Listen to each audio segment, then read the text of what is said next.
Bonjour à tous. Dans le cadre du projet Un mois, un poème proposé par Madame Irma, je vais vous présenter un poème qui date de la période napoléonienne. J'ai pu retrouver ce texte dans L'épopée napoléonienne dans la poésie française de Maurice Allem, publié en 1912. Ce recueil est une compilation de poèmes, de chants et d'extraits de pièces de théâtre qui font l'éloge de Napoléon et de ses conquêtes militaires.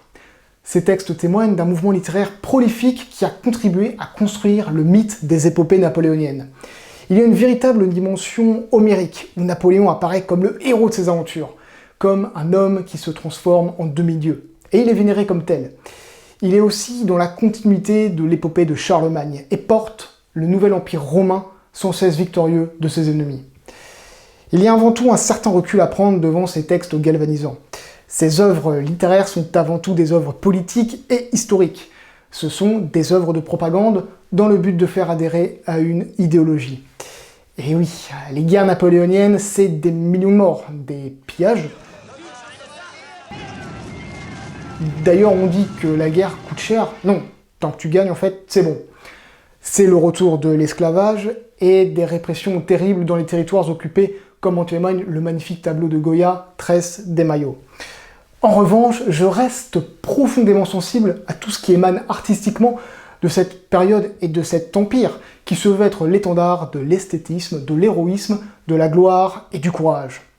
Je vous propose une écoute et un visionnage d'un de ces poèmes mis en scène avec de la musique et des images, rappelant ces temps de gloire héroïque dignes des scènes de la mythologie, avec cette fascination mystique pour un empereur surhumain. Ah, c'est vraiment exaltant, c'est épique. Ce poème, qui s'intitule L'œuvre de Paris, fut chanté avant un feu d'artifice sur la place de l'Hôtel de Ville de Paris. Ces paroles, ou ce poème, a été écrit par Monsieur de Propiac, un fonctionnaire du département de la Seine. La musique, sur laquelle le poème a été initialement chanté, a pour auteur Monsieur Plantage, membre du Conservatoire de France. Que les accents de la victoire retentissent de toutes parts. Que l'univers chante la gloire d'un héros favori de Mars.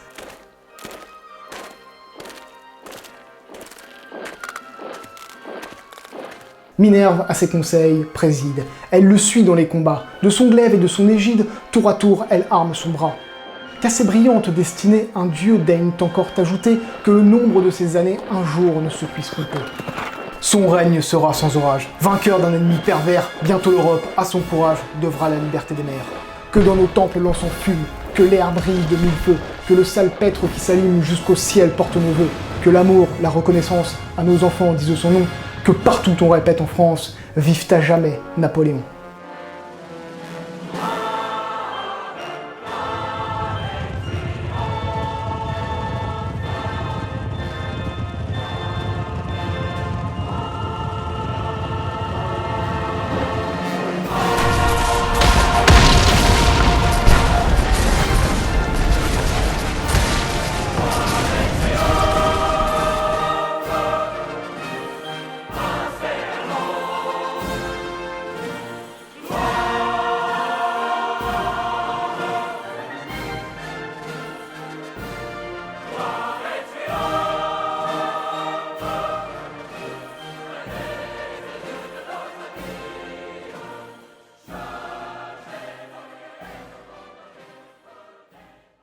Bon d'accord, je suis un peu parti en live à la fin, mais bon voilà. Quelque chose de calme, posé. Quelque chose d'équilibré, toujours dans la mesure. Si vous voulez découvrir ce recueil de poèmes, vous pouvez le trouver en téléchargement sur le site de la Bibliothèque nationale de France, à l'adresse qui se trouve dans la description de cette vidéo.